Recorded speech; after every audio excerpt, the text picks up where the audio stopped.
থামো থামো থামো, এখন কিছুই শুরু হয়নি। এক বস্তা তোমাদের জন্য ভরে নিয়ে এসেছি এইসব মাল। দেখো হরিনামের নামে কিভাবে বেইমানি করা যায় ভগবানের সঙ্গে। তো ভগবানের নাম নিয়ে না ভাই এরকম ধরনের বেইমানি হয় আমি প্রথম জানলাম। আর সব কিছুই আমাদের হিন্দু ধর্ম বলে মেনে নিচ্ছে, অন্য কিছু ধর্ম হলে ভাই মানতো না। অন্য কোনো দেশে অন্য কোনো ধর্ম হলে না এদিকে কী যে অবস্থা করতো। তো চলো আগে দেখো ভিডিও।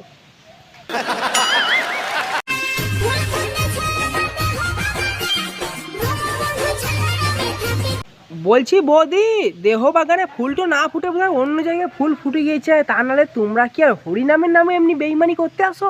কারণ ভগবান আমাদের সবারই সৃষ্টিকর্তা এবং ভগবান আমাদের সব কিছুতে সবারই আগে ভগবানের আশীর্বাদ দিতে হয়। তেমন তোমরা ভগবানের আশীর্বাদ ছাড়াই ভাই এরকম বেইমানি করতে শুরু করে দিয়েছো। ভাই সবারই ওপর মানুষের ওপর মানুষ বেইমানি করে, সবারই ওপর সবাই বেইমানি করে, তো ভগবানের ওপর ভগবানের নাম নিয়ে যে মানুষ এইভাবে বেইমানি করে আজকেই প্রথম দেখলাম।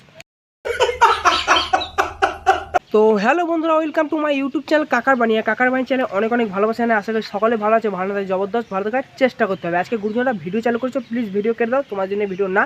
আর যারা এখন সাবস্ক্রাইব করো কী করছো, বসতে সাবস্ক্রাইব করো, লাইক করো, কমেন্ট করো। আর শুরু করি আজকে হরিনামের নামে বেইমানি ভিডিও। তো সাইন দি তুমি লাগাও তোমার ইন্ট্রো লাগাও।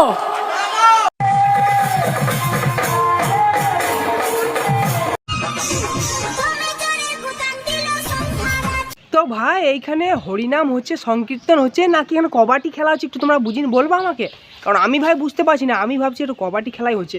কারণ এইরকম ধরনের হরিনাম আমরা কোনোদিন দেখিনি। কারণ আমরা অনেক রকম নাম দেখেছি, অনেক কিছু দেখি, অর্কেস্ট্রা দেখেছি, ছৌ নাচ দেখেছি, কিন্তু ভাই তো হরিনামের নামে ভগবানের সঙ্গে চিটিংবাজি করা হচ্ছে প্রথম দেখলাম। ভাই এখানে এরকমভাবে আমরা ছোটোবেলায় কবাডি খেলতাম, হয়তো অনেক কিছু খেলেছি, কিন্তু এখন যে হরিনামও এইভাবে খেলা হয় এই জীবনে প্রথম দেখলাম। আর যে বেঁচে থাকতে গেলে কী না দেখতে হবে, হে ভগবান।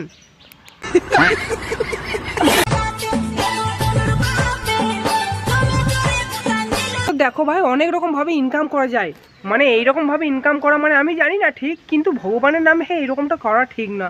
আর ভক্তি এই জিনিসটা করা একবারে ঠিক হচ্ছে না। জানি না যদি বা কোথাও কীরকম নীতি আছে, কিন্তু আমার জ্ঞানে বলে এই নীতিটা ঠিক লাগছে না, হয়তো বন্ধ করাই উচিত। ভগবানের সামনে এরকম নাচানাচি, অসৎ আচরণ ঠিক লাগে না ভাই। ভগবানকে শ্রদ্ধা করতে হয়।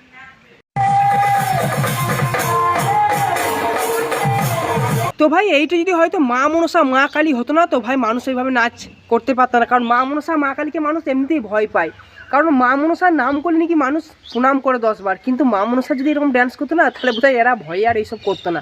তো দেখো অনেক রকমভাবে ইনকাম করা হয়, ট্রেনে যে ভিক্ষা করো ওইটাও একটা সৎ পথে ইনকাম, কিন্তু এই অসৎ পথে ইনকাম না বহুদিন চলবে না, বেশি দিন চলবে না। সরকারের কাছে একটাই আবেদন জানাই যে আমাদের হিন্দু ভগবানদের নিয়ে, মানে হিন্দু সনাতনী ভগবানদের নিয়ে এরকম জিনিস বন্ধ করা হোক, অসৎ আচরণ।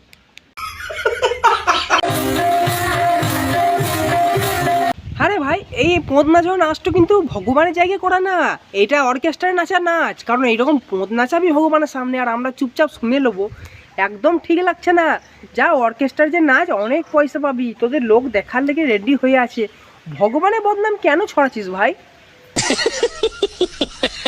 তো আজকে ভিডিও শেষ করছি। ভিডিও ভালো লাগলে প্লিজ সাবস্ক্রাইব করো, লাইক করো, কমেন্ট করো। দেখাবেন নেক্সট ভিডিওতে। তখন সবাই ভালো থাকো।